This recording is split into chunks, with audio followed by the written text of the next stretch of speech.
ವಿವಾದ ಸ್ವರೂಪ ಪಡ್ಕೊಂಡಿದ್ಯಾಕೆ, ಬಹಳ ನಾನು ಹೇಳಿದ್ನಲ್ಲ, ಅದರೊಳಗಡೆ 3 ಜನ ಮೂಲವಾಗಿದ್ದರು. ಒಬ್ಬರು ಈ ಅಧಿಕಾರಿ ಏನೋ ಕಾವೇರಿ ವನ್ಯಜೀವಿ ಧಾಮದಲ್ಲಿದ್ದರು, ಅವ್ರ ಮೇಲೆ ಸಾಕಷ್ಟು ಬೇರೆ ವಿಚಾರಗಳಿದೆ. ಲೋಕಾಯುಕ್ತದೊಂದು ಕೇಸ್ ಇದೆ, ಈಗಲೂ 2 ಕೇಸ್ಗಳು ಪೆಂಡಿಂಗ್ ಇದೆ. ಆ ವ್ಯಕ್ತಿ ಬಂಡೀಪುರಕ್ಕೆ ಬಂದರು. ಅವರು ನಾವು ಕಾವೇರಿಯಲ್ಲಿದ್ದಾಗ ಈ ಬೇಟೆ ಆಗ್ತಾ ಇದ್ದಿದ್ದನ್ನೆಲ್ಲ ಅವ್ರ ಗಮನಕ್ಕೆ ತರ್ತಾ ಇದ್ವಲ್ಲ, ಅದು ಅವ್ರಿಗೆ ಮನಸ್ಸಿಗೆ ಇಷ್ಟ ಇರಲಿಲ್ಲ. ಅವ್ರ ವಿರುದ್ಧ ಸಿಟ್ಟು ಬಂದಿತ್ತು ಅವ್ರಿಗೆ ಆ ವಿಚಾರವಾಗಿ. ಹಾಗಾಗಿ ನಾವು ಬಂಡೀಪುರಕ್ಕೆ ಬಂದಾಗ, ಅವ್ರು ಅಲ್ಲಿಗೆ ಬಂದಾಗ, ಅಲ್ಲಿ ತನಕ ನಾನು ಜಮೀನು ತೊಗೊಂಡು ಆಗಲೇ 3-4 ವರ್ಷ ಆಗೋಗಿತ್ತು.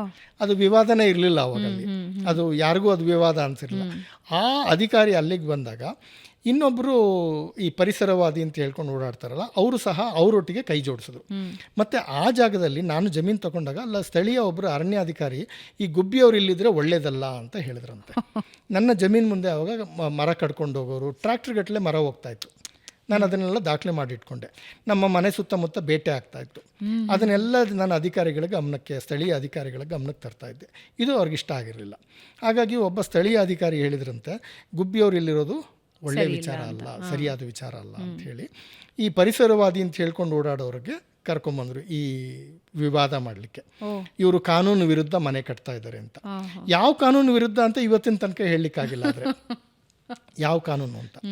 ಮತ್ತು ಅಲ್ಲಿ ಇನ್ನೊಬ್ರು ಇದ್ದರು, ಸ್ಥಳೀಯ ಒಬ್ಬರು ರಾಜಕೀಯ ವ್ಯಕ್ತಿ. ನಾವು ಮನೆ ಕಟ್ಟಕ್ಕೆ ಪ್ರಾರಂಭ ಮಾಡಿದಾಗ ಮನೆ ಹತ್ರ ಬಂದುಬಿಟ್ಟು ಹಣ ಕೇಳ್ತಾರೆ.